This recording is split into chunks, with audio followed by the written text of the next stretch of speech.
Good morning. Good morning. Good morning. Where are you at today, Derek? I am in Houston right now. So it's actually been getting a little chilly this week. So wearing my jacket, got a little heater on. So it's been but Houston we get cold for like 1 week and then back to heat. Yes. So Well, it's interesting because I woke up this morning to a balmy, warm -4 degrees, and my friends are in Miami, and it's like 70 degrees down there, and going to be 80 today. So just been a it's interesting that you can have a country where you're 80 degrees apart from people in the same country. In the same day. So where just real quick before we kind of get going to where is Heritage based out of? Like where is it incorporated? yeah, so our license is actually held in South Dakota, and it's purposely held in South Dakota because that's actually where most banking institutions will hold that aspect. Okay, little backstory if you're familiar with a lot of other institutions, almost every other self-directed IRA institution's license is either held in Kansas or South Dakota. It's one of the two. Quest was the only one that actually fought and held it in Texas. So, And that was a problem, wasn't it? yeah, well, it happens. All right, all right, all right.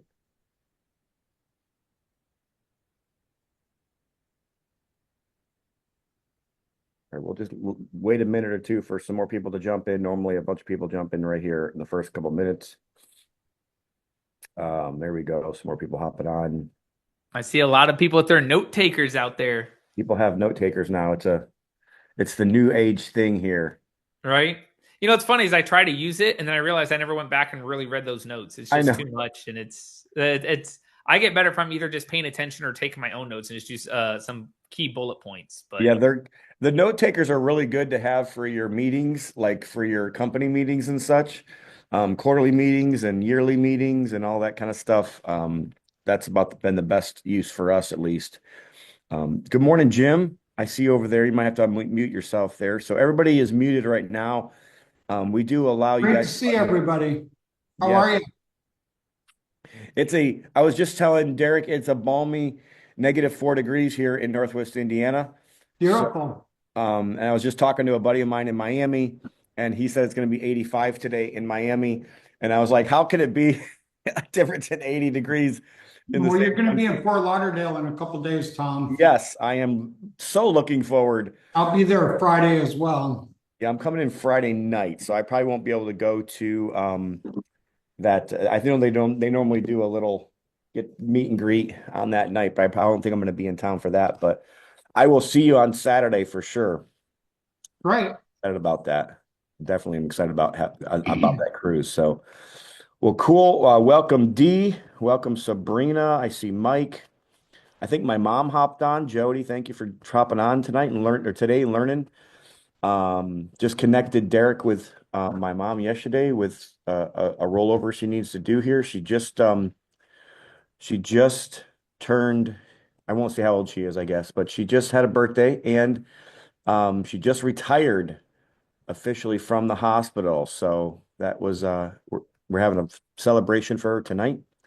So we're happy about that. Phil's on here, Sean's on here, Melanie's, Sheree, Giovanna, Anita.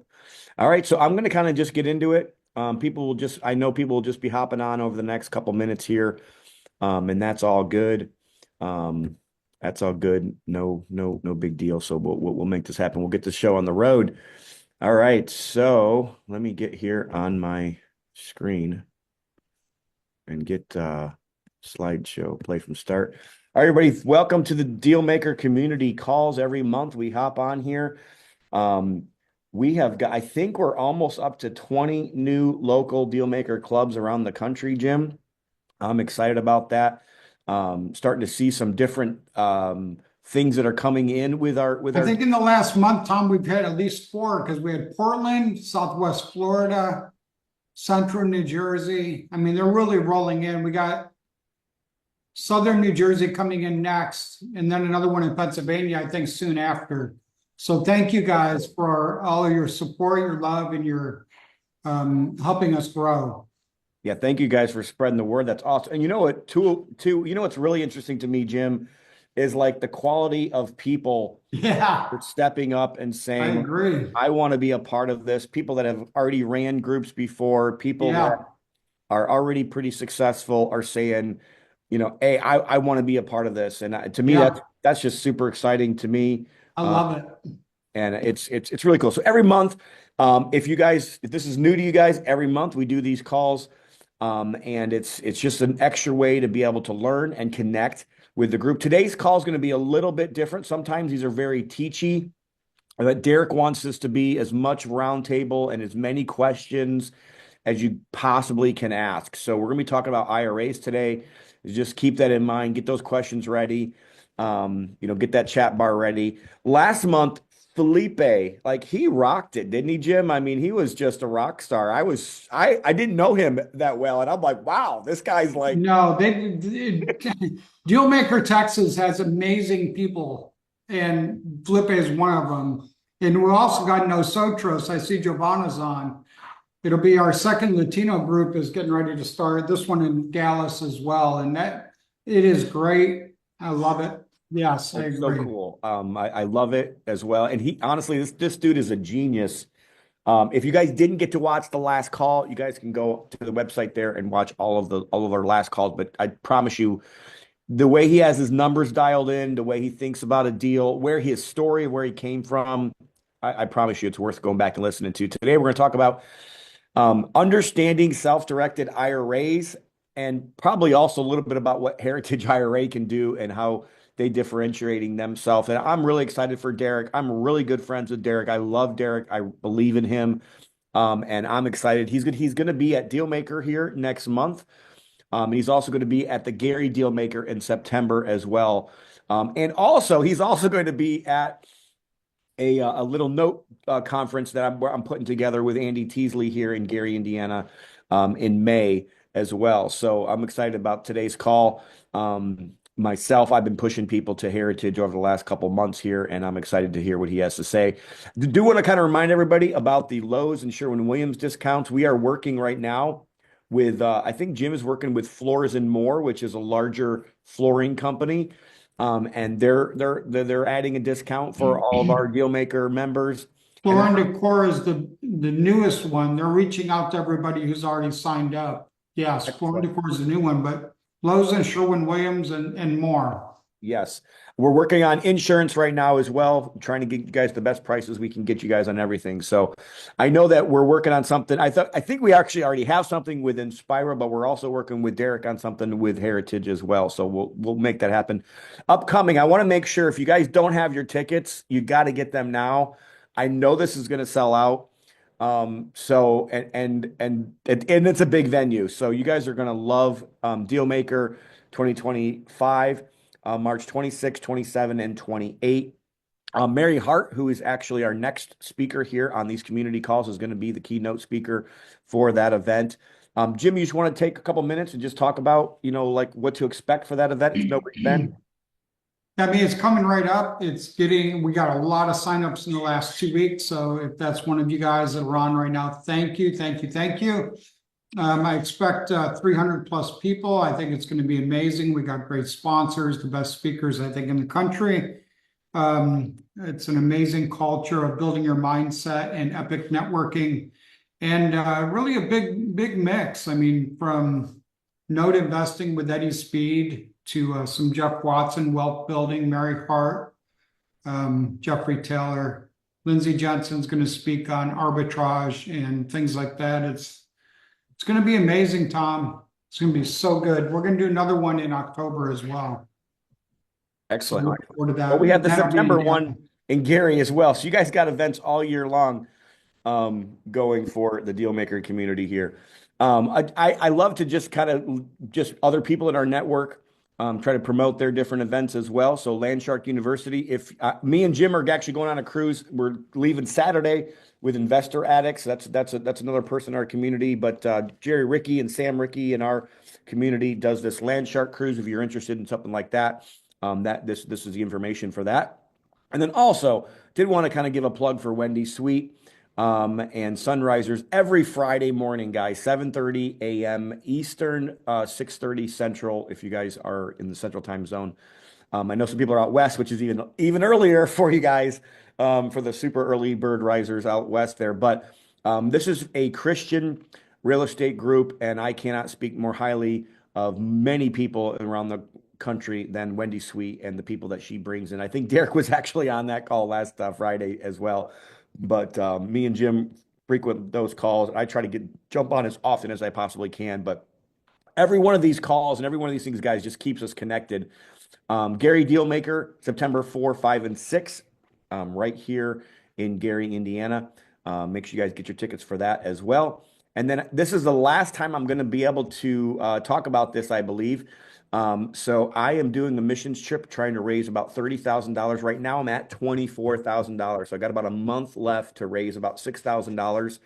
And the last $5,000 I'm trying to raise is really trying to go to the missionary. So if that's something that God places on your heart, and if you think that that's something that you might want to help with, we do spend 3 days of fun stuff because it's their senior trip, and we also spend 3 days in ministry, ministering to the people. And we're going to Guatemala this year as well, so we're really excited about that. And actually, this is a very unique trip for us because this is the first we've been doing a lot of stuff with our community with Share the Love.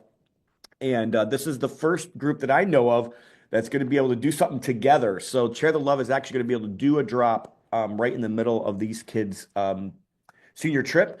And I think it'll be a great experience for the kids. I think it'll be a great experience for the church as well. So We're going to see you in Guatemala. yes, you will. So I'm excited about Jim's actually going on that trip, and I'm excited to have Jim see the ministry down there. I've been to this particular ministry 4 or 5 different times. I actually went to high school with the missionary there. He went to my high school. So anyways, if you guys are interested in that, you guys can click on the QR code. That takes you directly to our church's giving website, and the church will send you, it is a tax deduction 501c3 charitable contribution. So if you guys are interested in that, this is the last time I'll hit that this year. Next month, Mary Hart is going to be talking about private lending, and she's our keynote speaker for the next month for Dealmaker there. So it's very appropriate. She'll be speaking on this call basically a week right before Dealmaker happens in Richmond. So you guys want to hop on for that as well and tell your friends and family about that as well. So without further ado, Derek, are you ready, sir? I'm going to stop sharing my screen and let you have it. Awesome. Well, thanks, Tom. And I'm super excited for next month's Dealmaker. I've been to that event since I do think I've been to it every single year, Jim, that you guys have hosted it. Thank you. Thank you. It's always been a packed house. So if you guys haven't gotten your tickets, make sure you do, because I think every year you've sold out. So it's pretty impressive. Diving right on in, guys, we're going to start with a disclaimer, right? Is everything I'm going to talk about coming up right now is for your educational purposes. So I am the president and co-founder of Heritage IRA. It's a brand new self-directed IRA institution. So I've noticed there's a lot of bad information out there right now on self-directed IRAs, 401ks, Rob's accounts, etc. So what happened is, just behind the scenes of Heritage IRAs, I got to partner up with actually by far the smartest person in the self-directed IRA space. And most of us will think of John Heyer and Jeff Watson and Quincy Long, if you know those names out there, right? But all of them were trained by somebody, and his name's John Paul Ruiz, or JP. He's literally the one that writes the IRS revenue code and publications. Works directly with the Department of Labor and directly with the IRS on these topics. So what's unique is he's actually one of our partners in this Heritage IRA. So over the last about 6 months, I got to work with him very closely, and I've learned even myself more than I could ever imagine in this space. So what Heritage IRA goal, what our primary goal is just to be the #1 educator when it comes to retirement accounts. That's it. So for starters, I'm going to turn this over, all right, to you guys. I'm going to let you guys pick the topic. Do you guys want to talk about the basics, RMDs, checkbook control, solo 401ks, Roth IRAs, Roth conversions? What do you guys want to talk about? I'll do a quick brief intro of some slides just to kind of lay a foundation, and then I'm here to answer your questions. So what's unique about this is you guys have a chat box. Use the chat box right now. Otherwise, we're going to sit here and we're going to be really, really quiet. Checkbook control. Checkbook control. Someone yelled it. I love it. Well, then we'll start with checkbook control. Whoever said that actually looks like that was you, Matt. All right. Let's start with that one. Bam. First off, checkbook control is a marketing term. Okay. There is no such thing as checkbook control. And you'll hear a lot of the attorneys talk about it, right? But if we actually read the IRS court cases and things that seem to be kind of around it, they never use this term once. This term, checkbook control, is not inside the revenue code, the publications, or in any court case. So first off, I want you to realize that that term is just a marketing term that us as an industry utilize. Because of that, I can have two attorneys write two articles on checkbook control, and they're going to be drastically different, right? Because once again, it's going to be my point of view, all right?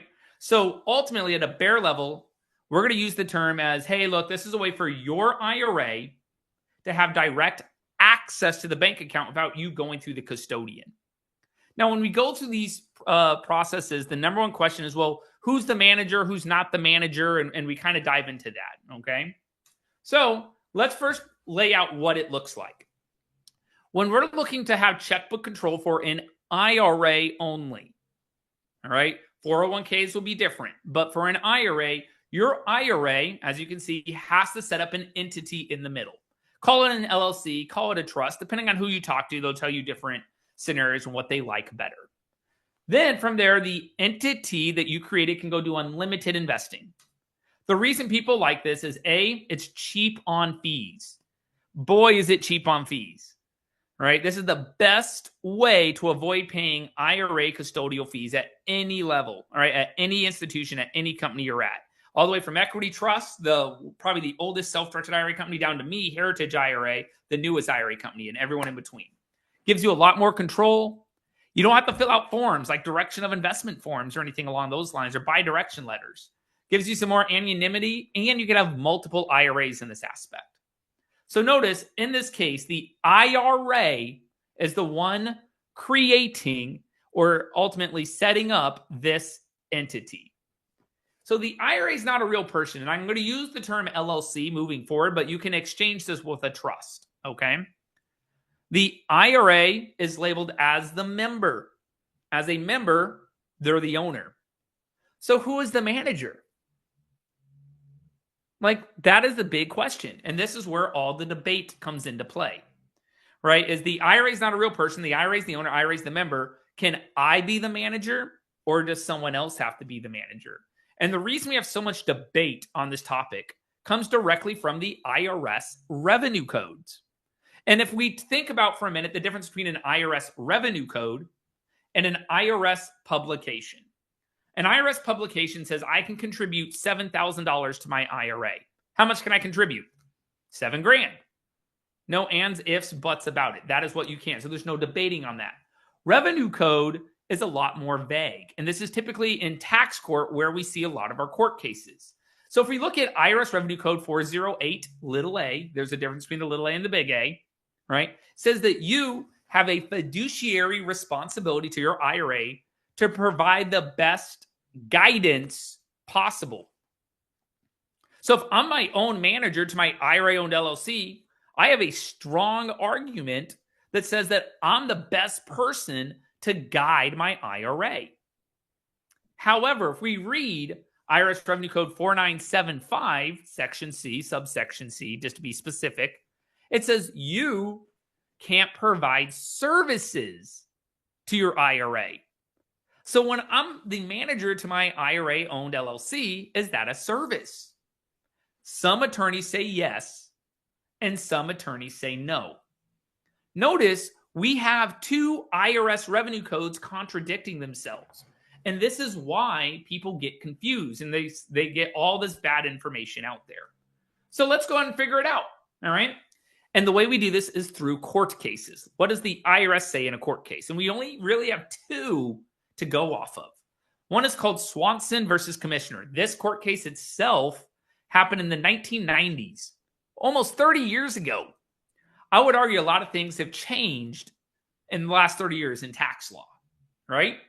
Knowing this, the court case, Swanson versus Commissioner, really wasn't about checkbook control at all.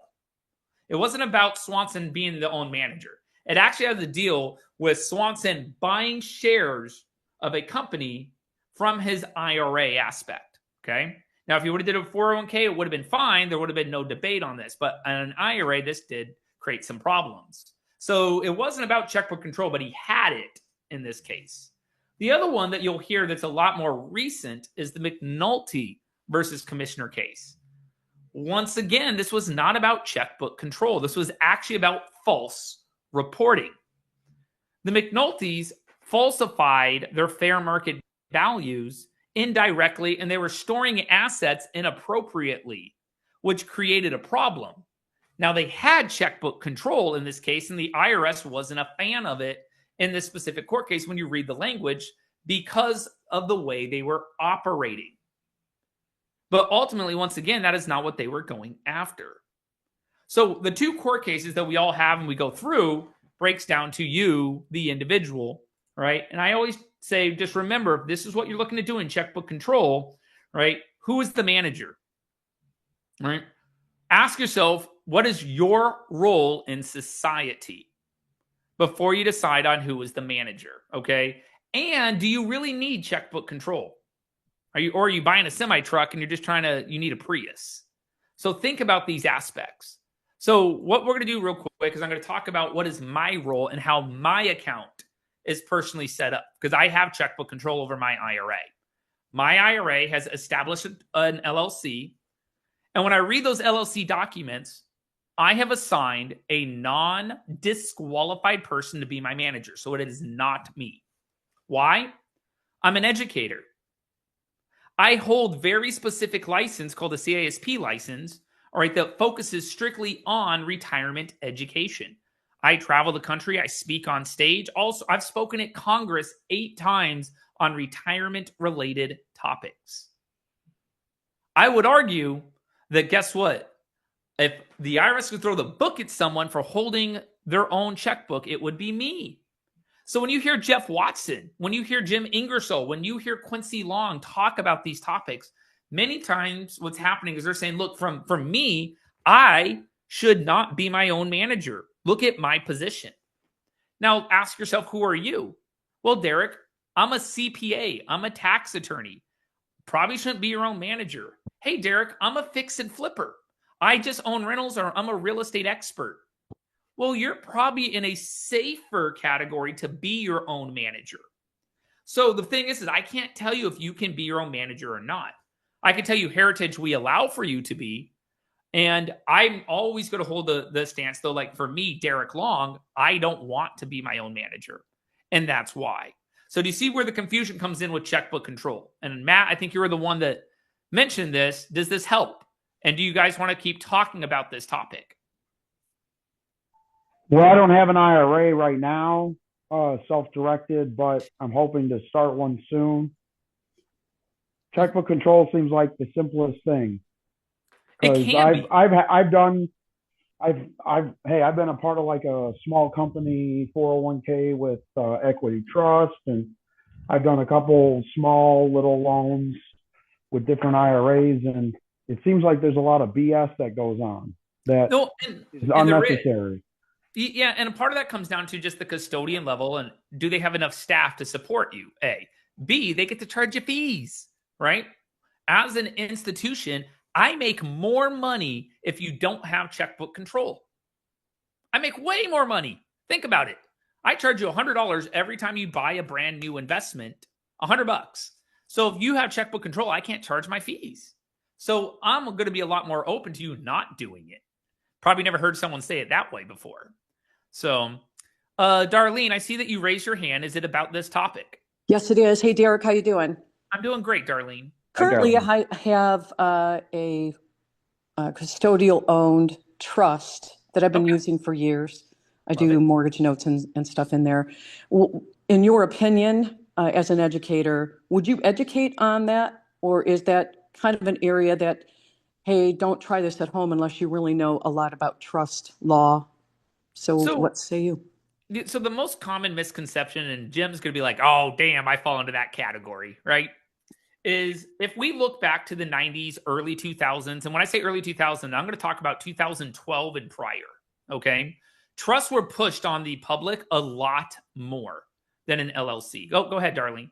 No, I removed my hand, but I figured I Oh, needed it. okay. So trusts were pushed on a lot of us real estate investors more because the IRS didn't look at them the same way as they did an LLC, all right? Nowadays, though, that's not really the case. As a matter of fact, a lot of times people establish trusts and they have issues even just finding a bank that will allow them to have a bank account with it, right? Or they think that they're in a lower audit risk category, and really, they're not anymore, right? They don't provide the same level of anonymity as they used to. This really comes down to educating IRS auditors. By the way, I'm bringing in one of those guys that actually teaches the IRS auditors this Saturday. They're just going to talk about what they look for. So if you guys want to take that class, it's completely free. But to me, it doesn't matter whether it's an LLC or trust. They're going to operate the exact same way, right? What you're really asking is, well, what state do I live in? In the state of Texas, a trust doesn't have to file on an annual basis. In California, it does.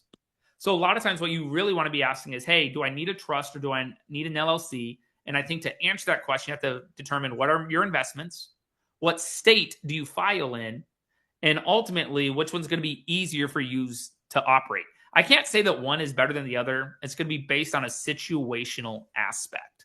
Yeah, so, great points. I'm in my home state is Michigan. I reside now in Florida.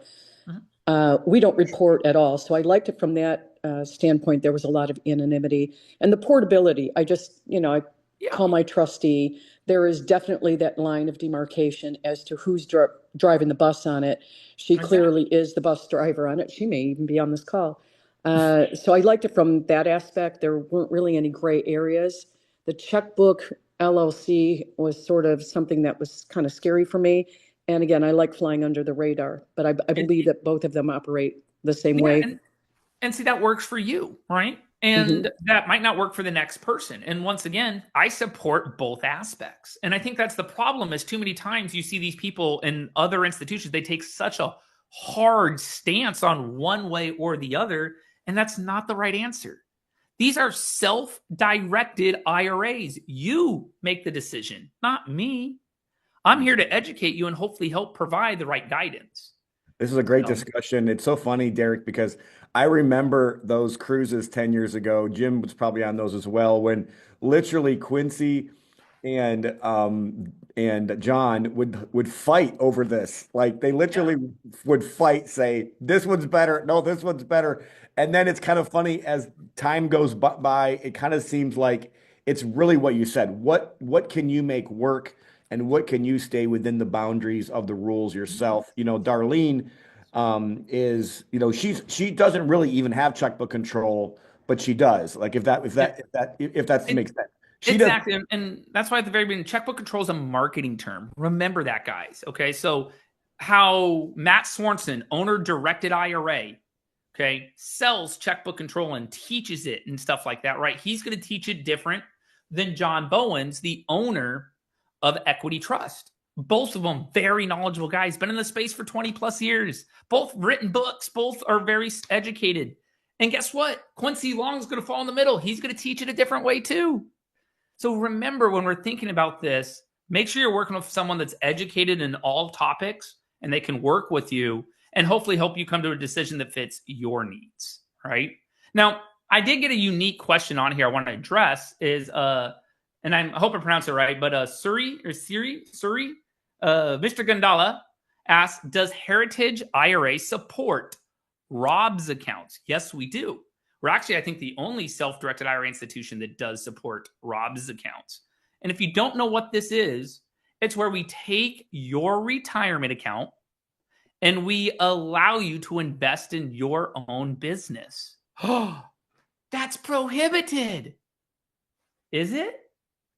Because this is a common misconception. And it's something that when we talk about from a self-directed IRA standpoint, that is a prohibited transaction. Taking my IRA and investing in my own business is 100% a prohibited transaction. However, switching gears, did you know we can use a 401k and allow a 401k to buy shares of our own business. This is very commonly done. They call it a rollover business startup, right? So what's nice is the only thing you need is for your 401k documents to have the proper language in there that allows for it to buy that type of employer stock. So that's a whole separate topic. But yes, Mr. Gandala, we do support Rob's accounts. So not to go into too depth, Derek, I just want to ask if do you recommend using a Roth solo 401k or a traditional 401k for the Robs? So it has to be, and either way, those are the same thing, okay? If you're reading or something like that out there, that's different. Now, it's just a 401k.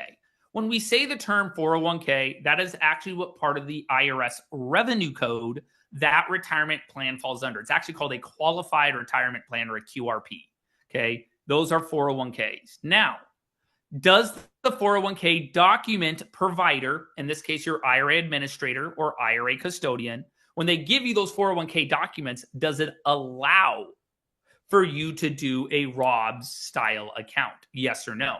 So ours does, and we have ones that do not allow for, and we have ones that do.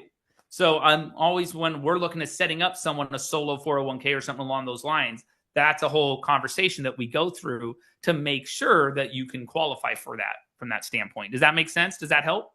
Yeah. Love it. I could call your office and get more information about fees and how to set all that up, right? Absolutely. Absolutely, you can. So I'll put my email up here on the screen in just a little bit, and you can send me an email directly or just reach out to anyone on our staff as well. Okay. Thank you. Just one more question on the Robs. I kind of want to pull back a little bit, Derek, after this question, because I'm seeing people on this call. So far right now, guys, we're talking about something that's pretty complex. Absolutely. So I do want to kind of pull us back a little bit and be like, okay, let's go back to the simple stuff. But before I do, I just have one question on the Robs. And this is kind of the first I'm kind of understanding exactly what Robs is. So I'm glad that I've heard this 30, 40 times over the last years, and it didn't make sense to me. So I'm like, forget it. A confused mind always says no. But so you can invest in shares of your own company. Can you also do things like loan money to your own company? No, you cannot. Okay, so let's talk about the difference, okay, and the why and how it's structured. All right, and I don't give structuring advice, so don't take it from that standpoint. We're just going to talk about how Rob's accounts actually work. Sure. What it is my 401k is going to purchase shares of a company. All right, so let's just say I value my company at $100,000, and every share is $1. So my 401k is going to buy X amount of stock. Let's call it 50 grand worth. So now my 401k has $50,000 worth of stock tied to the company that I just happen to be operating. Okay. This is why, too, most of the times a good attorney will typically tell you, hey, it's best to have this structured as a C corporation, right? And this is actually what Swanson kind of was going through. And this is why there's a lot of debate on Swanson versus Commissioners. He used his IRA for it. He should have used a 401k, right? And so that is not a problem. The next thing is Derek, I thought that was prohibited. Well, if we look back at when we're talking about checkbook control, most people focus on the first half of the revenue code 4975, right? And the first half talks about all the things you can't do, provide services and lend and provide credit. But if we keep going and you keep reading, there's an exact section, and it's section D13, right? Says, hey, guess what? You can use your 401k and buy shares of your own institution.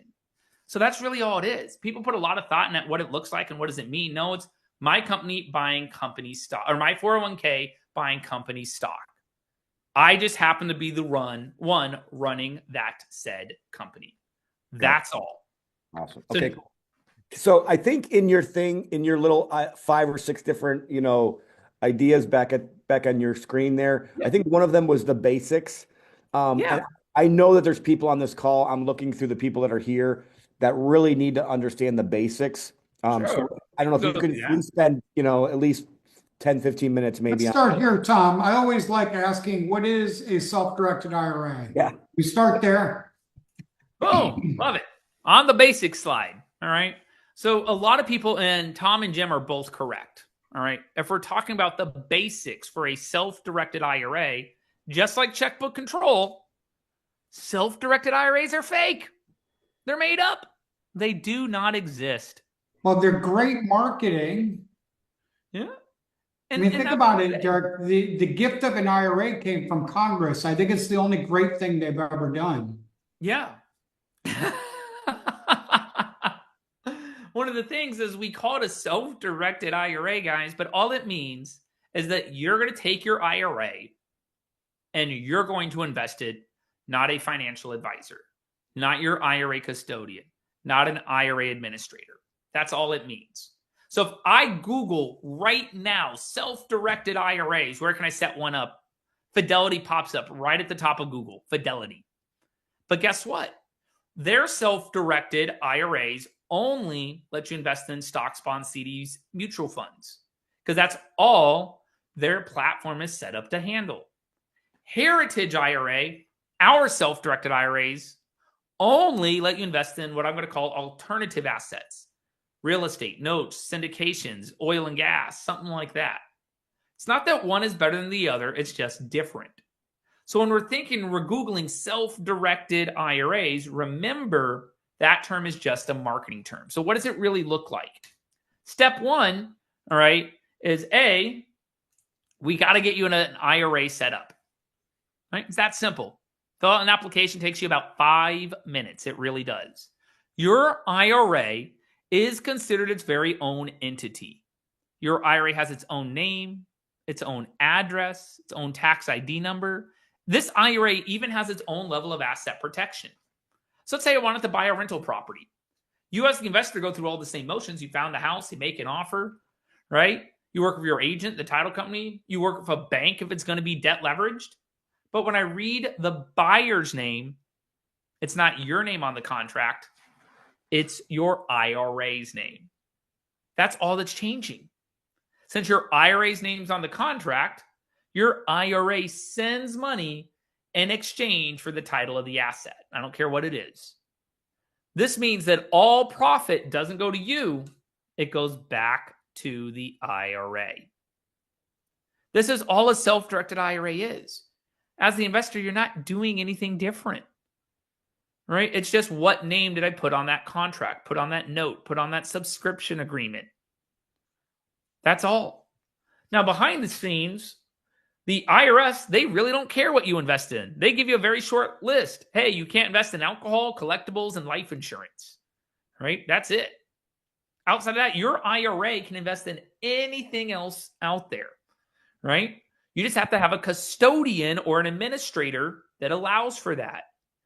That means the administrator gets to charge you fees, right? We charge you $100 every time you're looking to buy a brand new asset.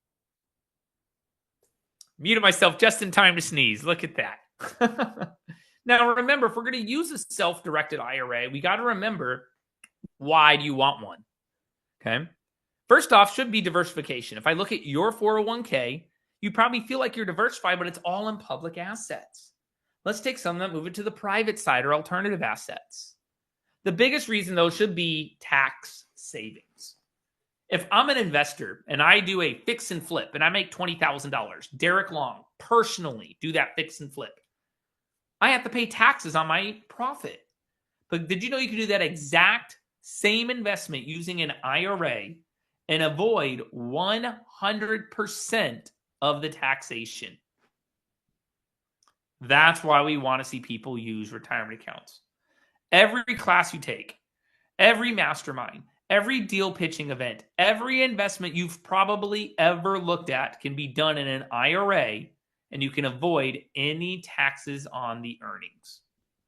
So that's the basic side of it. We want people to understand that when it comes to using an IRA, we can always use these to avoid taxation and do any investments you considered. So, what do people do with no earned income, just unearned income? I don't know what you mean by that.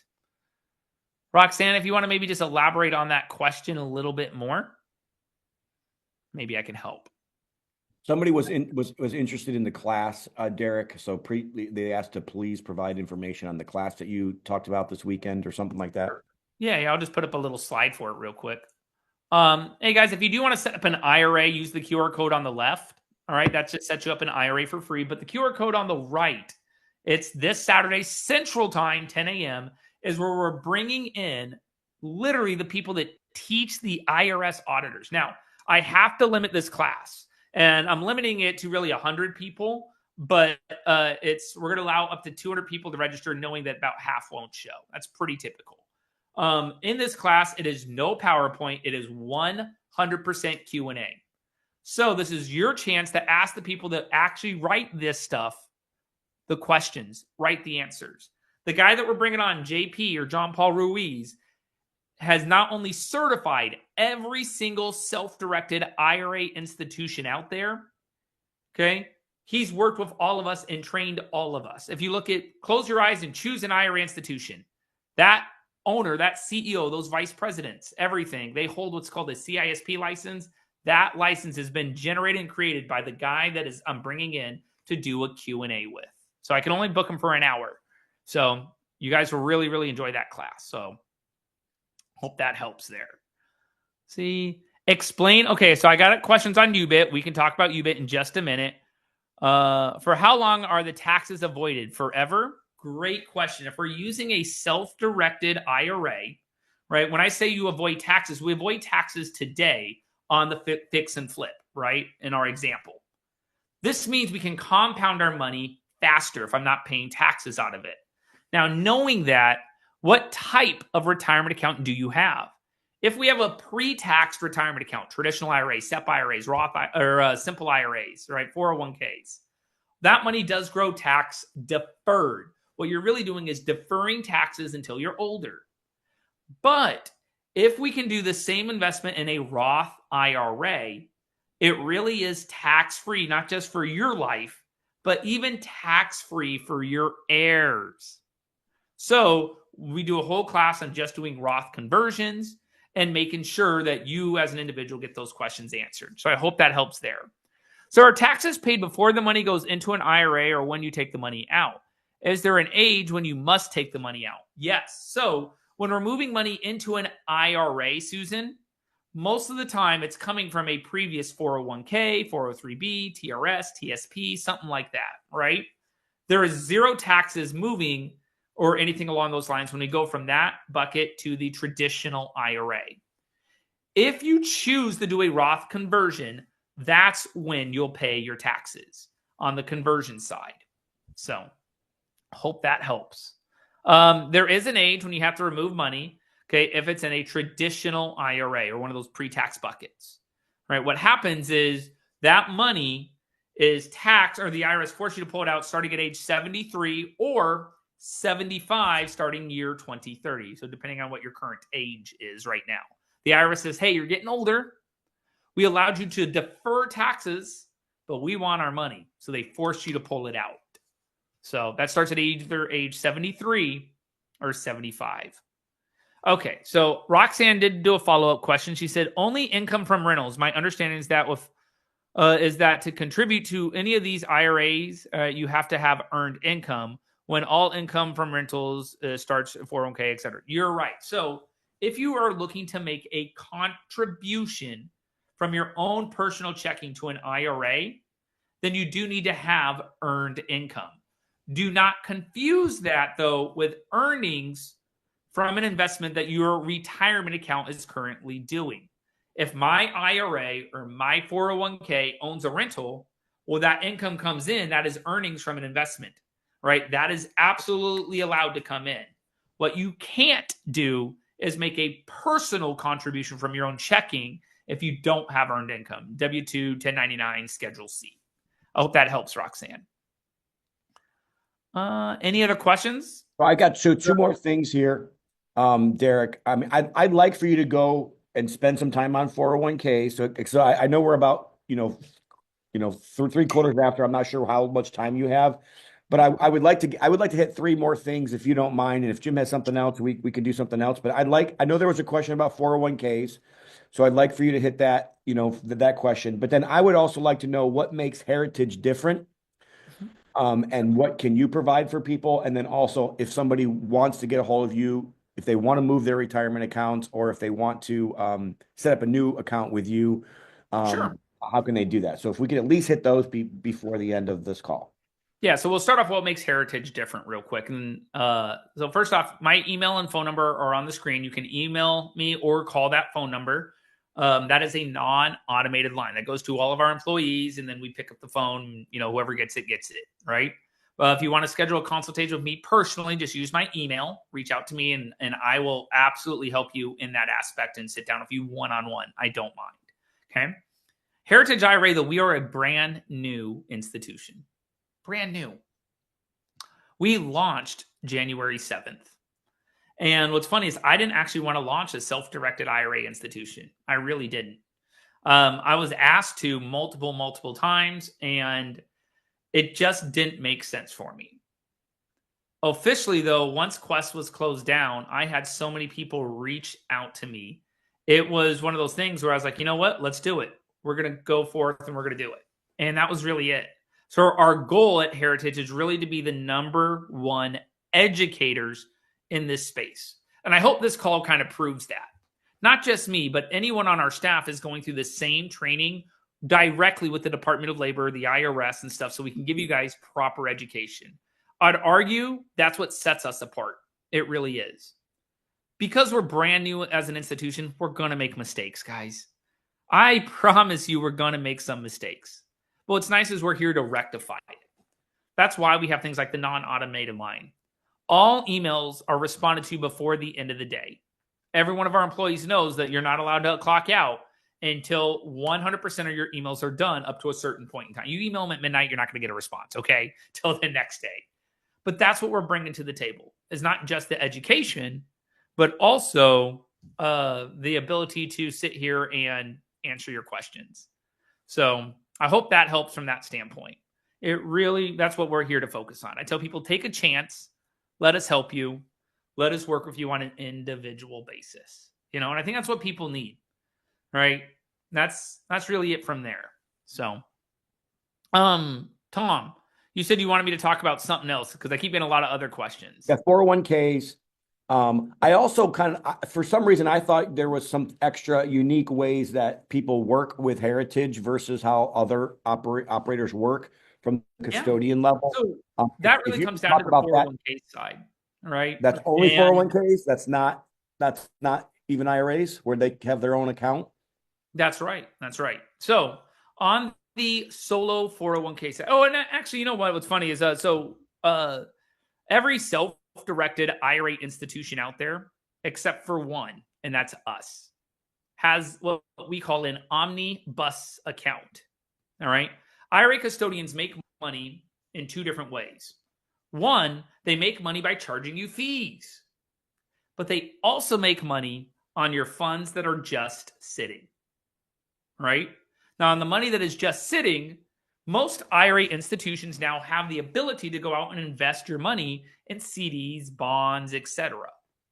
Right? So we make money on the fees and money on your funds that are just sitting.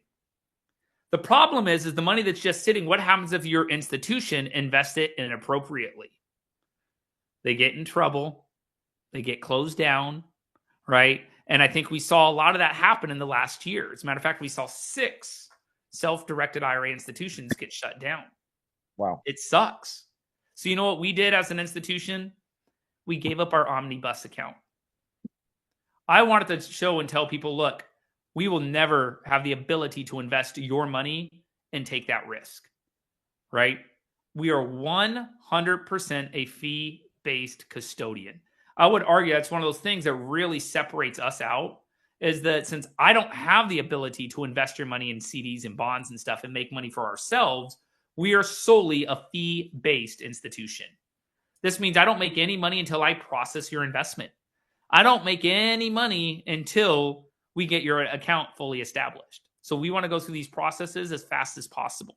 And remember, We're teaching the proper ways to do checkbook control, going through both options. And I would make more money by charging you fees, but we want to be the best educators out there. I think that's why word's spreading so quickly. So it's pretty impressive. What does that mean for the consumer? What does that mean for the IRA holder? Can you just explain that? Because I know think I understand it, but I'm not sure everybody on this call is going to understand that. Safety. Okay. That's it. So not only do you already have FDIC insurance on there, but you don't have to worry about an institution being closed down due to them being what is legally called out of covenants, right? I mean, if I take all the liquid cash we have sitting, right, and that cash gets invested into a CD at 3% because of the interest rates, and suddenly interest rates go up, so now our CD is only worth 2%, we actually technically just lost a bunch of money, right? So that means we are out of covenant. And we as an institution have to come up with that in that difference. We gave up that ability to do so because we felt that it was safer for every other client out there. And we're the only institution that gave up the omnibus account. Fee-based only, baby. So what does that mean, though, for speed of transactions? Oh, dude, we're in fund investments same day, if not by the following day, 48 hours, but it's same because I don't get paid until after I fund your deal. So I'm in the same boat as you. How fast do you think I want to get that investment funded? Right? I don't get paid till after your investment is funded. So it's in my best interest to fund your investment as fast as possible. So Good.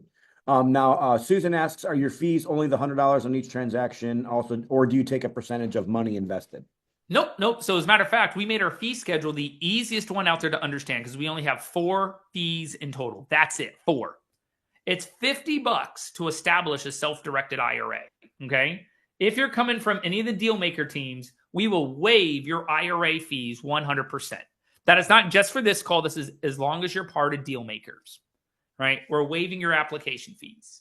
So ignoring the application fee, it is $100 to buy an investment, $300 a year to hold that said investment.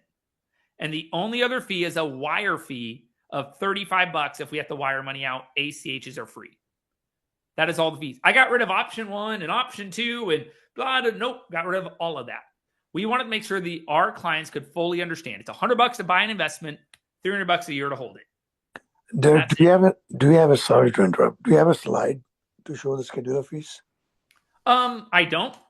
I could probably make one, but that was it. $100 to buy an investment, $300 a year to hold it, $30 or $35 to send a wire. So pretty straightforward on the IRAs. So $50 setup, $100 for investment, $300 a year, $35 wire. That's it. There is no conversion fees, no statement fees, no F&B fees, that is, when I say that is it, like our fee schedule is, boop, there you go. I'm going to just one more, I'm going to hit on here, and then I want you to go back to 401ks. That'll be kind of more of the higher level thing for everybody. So in case if you have to jump off at the top of the hour and miss that's fine. But I know there's some people on here that really want to talk about the 401ks. And I know you have some unique propositions on the 401ks as well.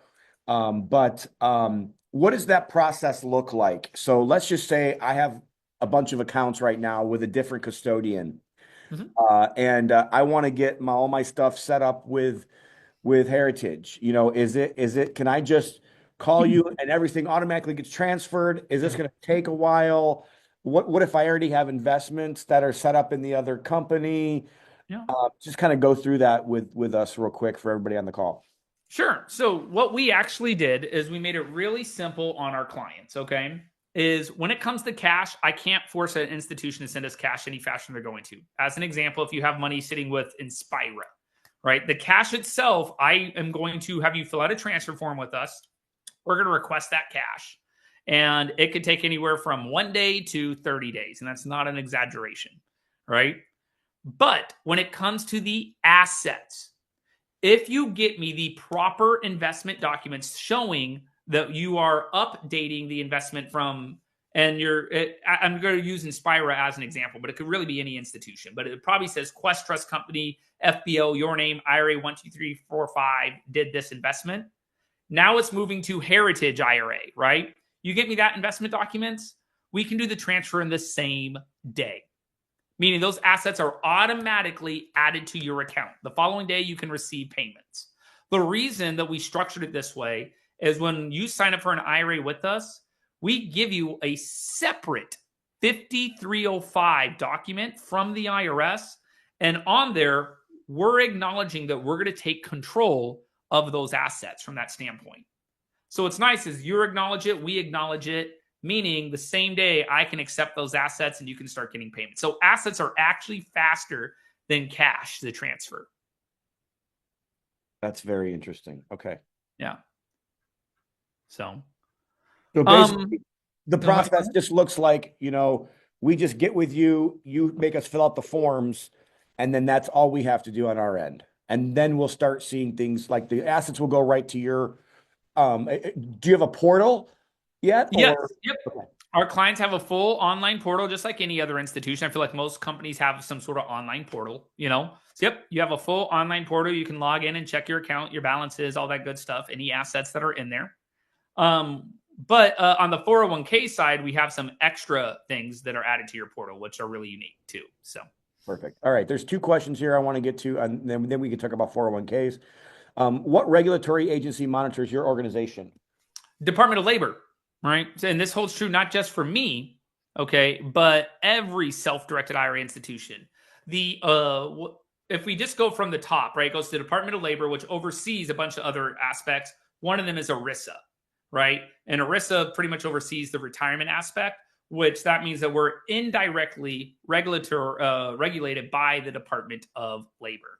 Now, remember, our license is held in South Dakota. So we're also regulated by the South Dakota banking commissions from that standpoint. So I hope that helps, Susan. And then the other question is, should you be setting up some kind of a family gold plan of any sort or any kind? Yeah, absolutely. So I went over the $300 for your assets, but if you end up hitting $3,000 a year in fees, we just move you to the Gold Family Plan, which covers you and up to 10 different accounts for yourself as well under one flat fee schedule of $3,000 a year.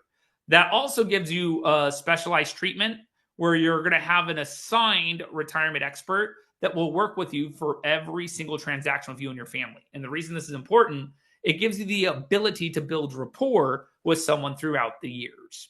So. And if you're in any business, customer service and that person that you can go to is a big deal. So I think that's a cool thing. Jim, anything else you want to hit? I know Kevin wanted to talk about 401ks. So we're at the top of the hour. So if you wanted to, if anybody else has any other questions, we can get to that. 401ks are probably a little bit more complicated as well. But we can get into that discussion for a little bit more if you have time, Derreck. So I actually have a big meeting coming up at 11:30. So I have about 30 more minutes. All right. And I'll say 20 more minutes because I gotta log off and get prepped for the next meeting. Believe it or not, what if I told you it was with HGTV? Nice. Kind of neat. So that'd be kind of cool. But if you guys do want to have just a listen more and hear from those people at that level, the Department of Labor and IRS, the ones that write the revenue code, I'm going to encourage all of you to sign up for this class over here this coming Saturday. Once we hit 200 people, as far as the registration goes, we have to cut it off. This is because I can't have 200 people in there asking questions. So we are limiting it.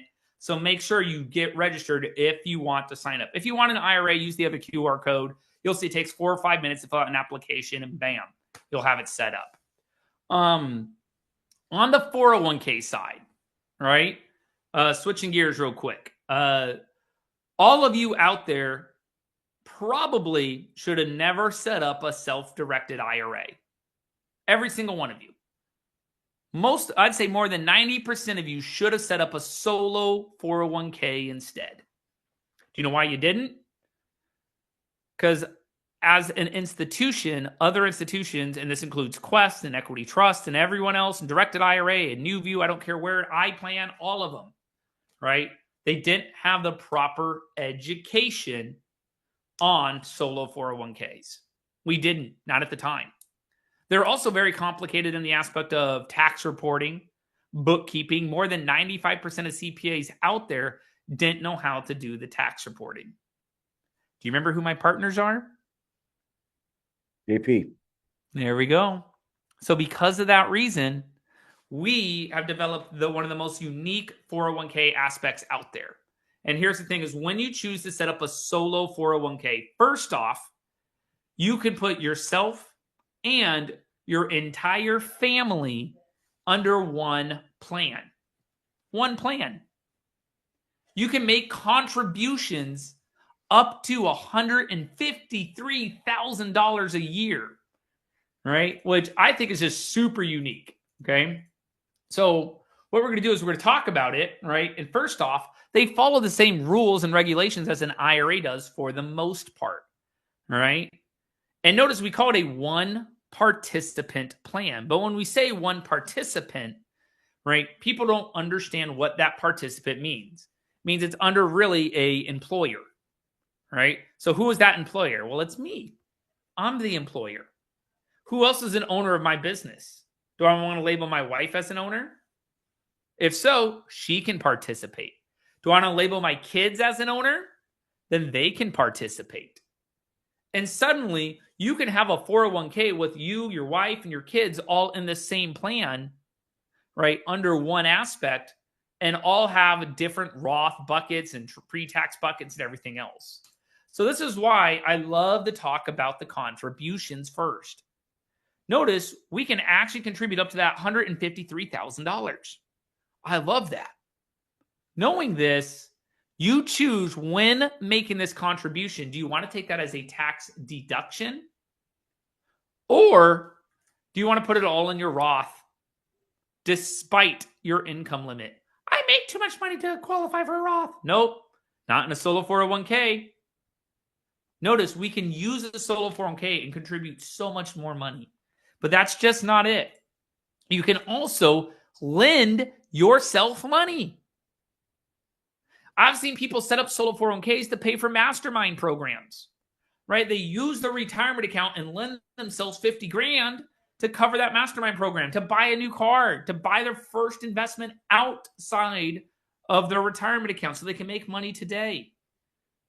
You're allowed to do, remember, I can't do that in an IRA. That's prohibited, right? You're disqualified from there, right? Zero taxation on this loan, by the way.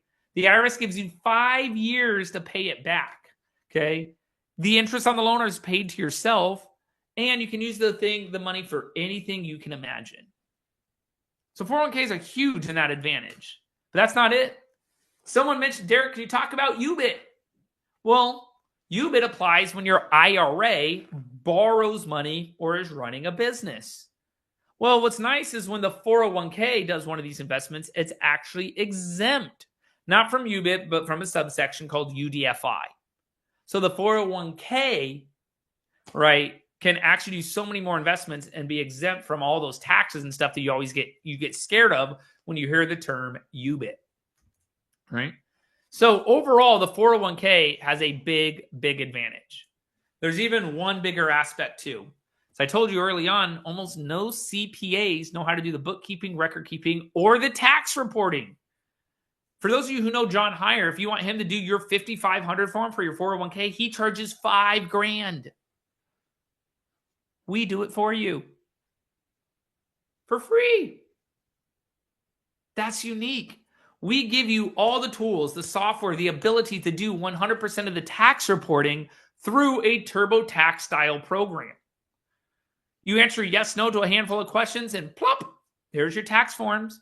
Because you're going through us, we have the bookkeeping, the record keeping behind the scenes. So we can generate those tax forms and you don't have to pay any additional money to a CPA.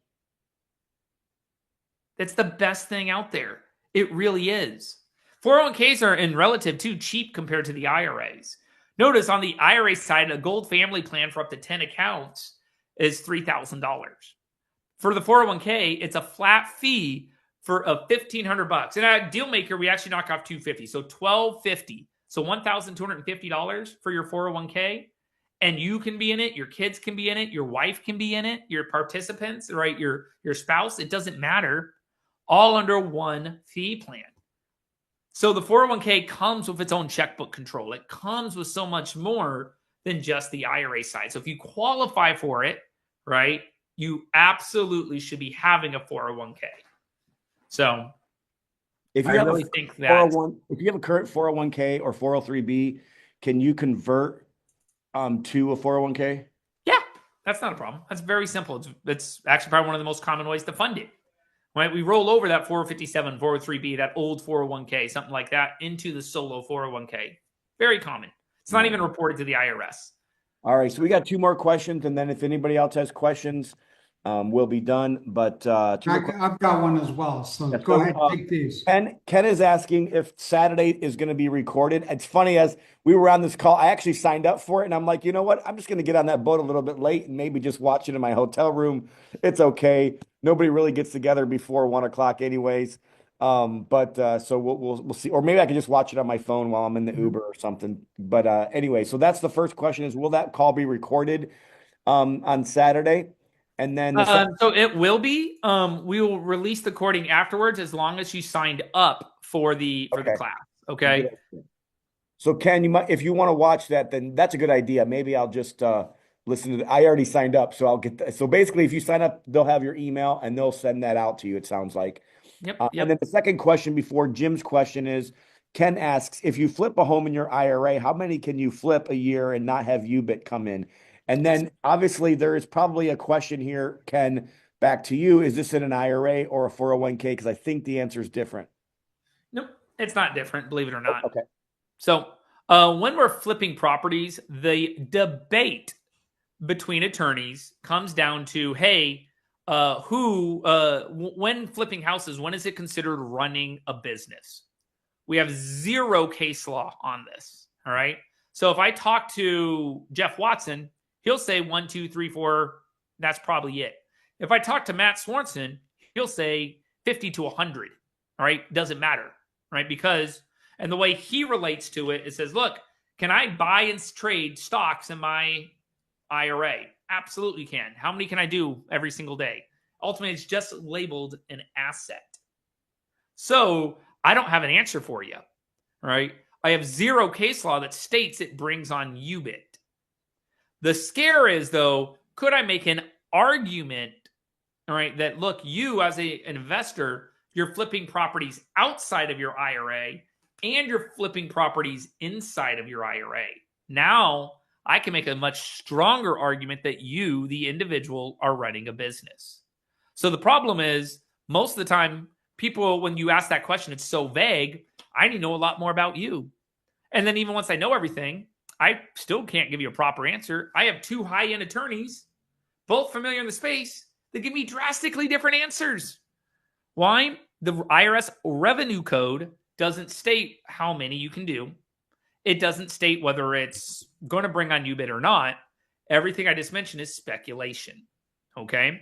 So I'm going to tell you it's really risk versus reward. So I hope that helps. You know, what's the risk involved? You owe taxes on some investments that you made. What's Derreck, the isn't reward? that the essence of the where we started, being your own manager? Love it. That is Because exactly. like you just went full circle with that, because that's a discussion on risk as well. Because I would prefer to be my own manager because I trust myself more than I trust anybody else. Exactly. You know? However, there is some risk to that. But I also know people that have had a manager who had their funds stolen. Yep. So, you know, I believe me, I've seen both sides of that balance. And I'm glad you brought it up. Yeah. Derreck, I had a question for you on solo 401k. What's the downside of solo 401k if you're going to get started? Is it that you got to pay tax in the year that you make the contribution? Is that the only downside? Nope. I won't even say that. I think the biggest downside is almost everyone on this call has a Roth IRA. Yep. Okay. You cannot roll a Roth IRA into a solo 401k. We can roll a traditional IRA, a SEP IRA, a simple IRA, another 401k. For every other plan out there, we can move into a solo 401k, but we can't move a Roth.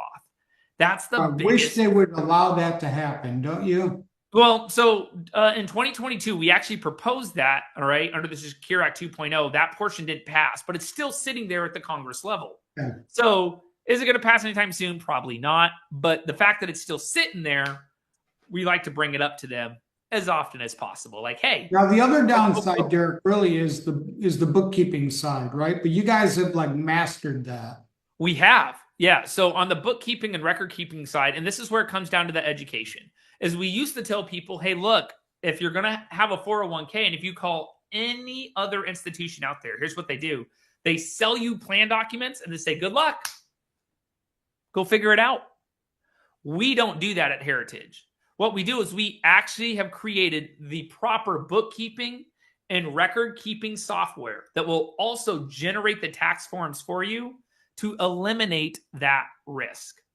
You know, and I think that's what people need is people, and once again, early on, this was not available by people even like myself, by saying, hey, look, 401ks are great, but there's a lot of risk behind the scenes. The risk comes down to the bookkeeping, record keeping, and finding a CPA that can do the tax forms. Well, if I can eliminate each one of those, the 401k is actually a better option. It really is. And so, and you can do a Roth solo. Yep, you can do a Roth. And the upside is, 70,000 plus in contributions, right? Oh, yeah. Which is a great way to juice your IRA. Oh, yeah. But you've got to qualify with active income. You cannot have employees. What are the qualifiers again? Yeah, so let's talk about that because this is a common misconception. I even heard an attorney mention it the other day, and they were completely wrong, and I had to correct them on it, right? They said, well, before you set up a solo 401k, you have to be self-employed, have a company, and pay yourself. That's not true. You have to have the intent to pay yourself within the first 3 years. So, as an example, I'm a brand new investor. I just signed up for a mastermind. I say, you know what? Here's what I want to do is over the next year, 2 years, 3 years, I'm going to be a wholesaler, a fix and flipper, right? I'm going to buy rentals. I'm looking at these investments. You qualify for a solo 401k. But Derek, I haven't made any money yet. That doesn't matter. What is your intent? My intent is to start a business. My business is real estate. Now, over the next 3 years, if you do not show a profit and pay yourself from your business, you do have to close the 401k down and move it into an IRA. So how do I qualify? You have a company, you pay yourself, right? W-2, 1099, something like that. You make actual income, And that's the thing is people are confused on what that means. And it's the intent to pay yourself. Now notice, a lot of times we start a business and we're not profitable in year one. Why not? Because I had to shell out a whole bunch of money. That's okay. What about year 2? What about year 3? And eventually we do start to show profit. So that's how you qualify. Does that make sense, Jim? Yeah, and Sri made a good point. So he said, the caveat is the employer contribution is limited to 25% of gross, which means you are paying quite a lot in FICA and payroll charges. Absolutely. So that was my point earlier. But he said it better. So when we're talking about who's contributing to the 401k, right? And I'll give you guys a quick glimpse of what our 401k bookkeeping and tax reporting program looks like, right? We give you an actual calculator. This way you don't have to bug your CPA. Let's just assume you paid yourself $100,000 this year, right? And we're going to assume that you're 50 years old. Now, notice I have a couple of different contributions up here. If I'm looking at the $18,000 contribution, this amount is coming from the employer. You are the employer, right? So the employer chooses, is this pre-taxed, taking tax deductions, or is this post-tax, putting it in a Roth?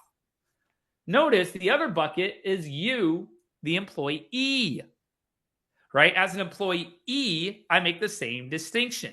Do I want to take a $23,000 tax deduction, or do I want to put that all in my Roth? Now, when we add up all these figures, we get our total balance that we can contribute for the year.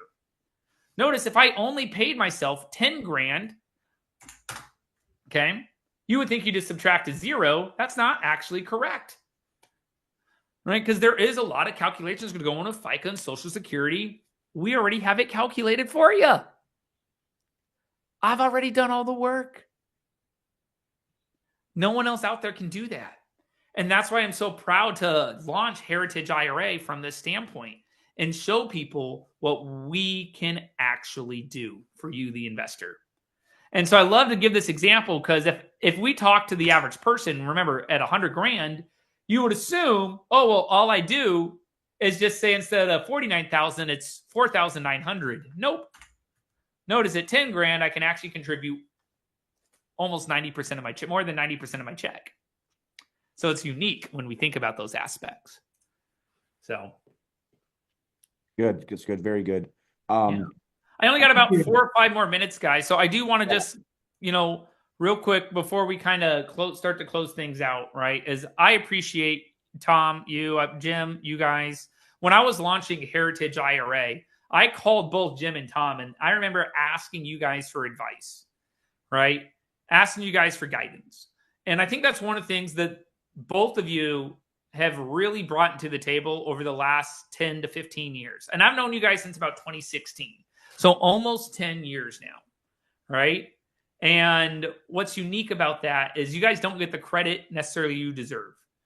You really, really don't. And so not just to me, but how many people do you guys think both of you guys have mentored out there? And it could just even be a simple phone call, right? Just combined. If you had to guess, I'm willing to bet it's thousands, maybe even 10,000. Am I underselling that? So I appreciate you guys not only having me on, but just over the last 10 years working with me and helping me out. I've ran investments by you, Jim. Tom, I've talked to you about lending money, right? I've gone to every dealmaker convention there is because it's where I get the best education. So your guys' dealmaker events in Virginia coming up. It's March 27th, 28th. Is that correct? 26, 27, and 28. 26th, 27th, and 28th. I got a question. Yeah. If I was going to make one deal maker between the Richmond and the Tampa one, which is the better one to go to? Oh, Matt. The next one's actually going to be in Dallas in October. It's not far from you, Derek. But here's the thing, like the one in March is more, it's larger and it's a bigger mix of topics. The other one we do every year is more private capital related and really heavy duty private lending. So take your pick. Do you want sort of the mix of education with the largest crowd, or do you want a more focused approach to lending? And then mine in September is very similar to the national. Yeah, that's true. A lot wider. With like 120 people and not 400 people. Right. I like the Virginia one, and I'm sorry, I'm probably a little biased, but it's because of the energy that it brings to the table. It is great energy. It's when you go to a room of 400 real estate investors, and you guys wait. It's one of the best things I love about it is kind of the way it's structured. Is Jim's going to give you, hey, this is our schedule. And then you start going on the schedule, and it's like, well, you know what? We're getting a lot of great questions on topic A or topic B. Because we're getting all these great questions, right? We're going to spend an extra 5 or 10 minutes here, and that's what the audience needs, and I love that education aspect. So, boom. It'd be good. And like the one in Dallas is really close to lockdown. I mean, it is super close. Oh, yeah. I wanted to come out west. I think it'll be easier for our people on the West Coast to come. I think there's so many direct flights, so many good reasons. I love it. Yeah. No matter where somebody's at, there's dealmaker meetups popping up all over the country. So staying tuned to those as well. We have like 3 of them just in Texas now and 3 in New Jersey. So they're popping up. And Dallas was the October one, you said, right? That's correct. Okay. Thank you. So you've got March in Richmond and you've got Gary in September. and you've got October in Dallas. And Tom, there's actually more than that happening. Yeah, there's more and more happening. Because like Dealmaker Dallas with Felipe is doing an Alaska cruise next summer. There you go. So Dealmaker is going to Alaska again. I think we've been there together. And so just hold on to your hat because stuff's really popping fast. Yep. In a good way, in a good way. And believe me, I'm really grateful for everyone. Tom, thank you so much for your help on these Zooms. Cheryl and I were talking about you this morning. I mean, seriously, you guys are helping me so much. Thank you. Well, I just want to thank you, Derreck, for investing in our community today. Thank you for all of the information. I do, in a way, I apologize because self-directed IRAs and self-directed accounts, there's too much to learn in an hour. Really, it takes time. You need to show up to all of the meetings that you can possibly show up, talk to the people that are doing the deals, and then really you learn so much more by doing than you do even by listening and trying to learn. So let me just encourage everybody, hop on those, go to Derreck's website, get signed up for an account. The first thing you need to do is sign up for an account. So make that happen. Appreciate you, Derreck, for everything you do. And then I want to just remind everybody about next month's call, March 18th, 11 a.m. Eastern, 10 a.m. Central. Mary Hart will be talking specifically about private lending. So other than that, I apologize. I derailed the call right at the beginning. Yeah, we appreciate your feedback. Derreck loves the interaction. So do I. Absolutely. I'm highly interactive individual. I get bored of PowerPoints. I love interaction. So So Hey, thanks me for- too. I can't sit and watch them. Well, like I said, thank you for everybody for being on the call. You are what makes the community great. It's not just the speakers, it's not just Jim, it's not just me, it's not just the other leaders, but you are the people that really make the community. So appreciate every single one of you. Hope you guys all have a great day. For all you guys that are going on the cruise, I can't wait to see you guys on Saturday. But we'll see you guys next month. I'll see you in Fort Lauderdale, Tom. Yes, sir. Well, thank you, everybody. Have a good day. Bye, y'all. Bye-bye.